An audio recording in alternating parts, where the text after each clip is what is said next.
सर्वे भवन्तु सुखिनः सर्वे सन्तु निरामयाः सर्वे भद्राणि पश्यन्तु मा कश्चित् दुःखभाग् भवेत्। सभी सुखी रहे, सब निरोग रहें, सबका कल्याण हो, किसी को भी कोई प्रकार की दुख तकलीफ ना हो। ओम। आज हम कर्म पर चर्चा करते हैं। कर्मणो ह्यपि बोधव्यम बोधव्यम विकर्मणः अकर्मणश्चैव बोधव्यम गहना कर्मणो गति। कर्म की गति बड़ी गहन होती है। कर्मणो ह्यपि बोधव्यम, हमें कर्म को भी जानना चाहिए और विकर्म को भी जानना चाहिए और अकर्म को भी जानना चाहिए।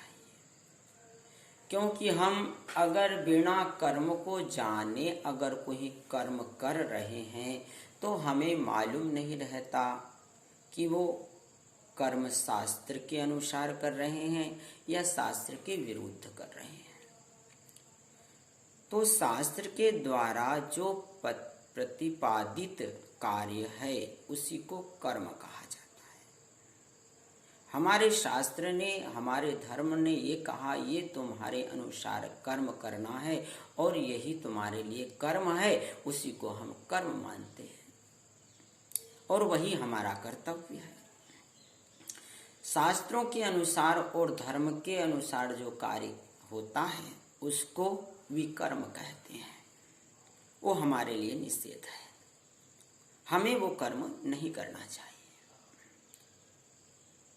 और कर्म करते समय ये बात ध्यान रखना चाहिए कि हम जो कर्म कर रहे हैं वो धर्म के ही अनुसार कर रहे हैं, कहीं अधर्म के अनुसार तो कर्म नहीं कर रहे हैं। क्योंकि धर्म के अनुसार कार्य करने में आपकी प्रसिद्धि होगी इस जग में और अधर्म के अनुसार कार्य करने में आपकी इस संसार में हंसी होगी। बिना विचारे जो करे वो पाछे पछताए, काम विगारे आपनो जग में होत हंसाए। बिना विचार के अगर कोई कार्य करता है तो उसकी जग में हंसी होती है।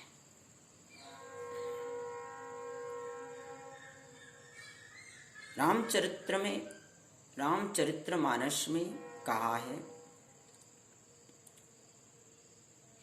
कर्म प्रधान विश्व करी राखा, जो जस करहि तस फल चाखा। जो जैसा कर्म करता है उसको वैसा ही फल मिलता है। जो शास्त्र के अनुसार कर्म करता है उसको फल शास्त्र के अनुसार मिलता है। जो अधर्म के अनुसार कर्म करता है उसको अधर्म के अनुसार फल मिलता है। इसीलिए हमारा कर्तव्य है, हमारा कर्म है कि हम शास्त्र के द्वारा बताए हुए कर्म को ही करें, उनसे निषिद्ध कर्म ना करें। अकर्म शास्त्र के अनुसार कहा गया है कि कर्म और विकर्म से जो परे हो जाता है उसी को अकर्म कहा जाता है।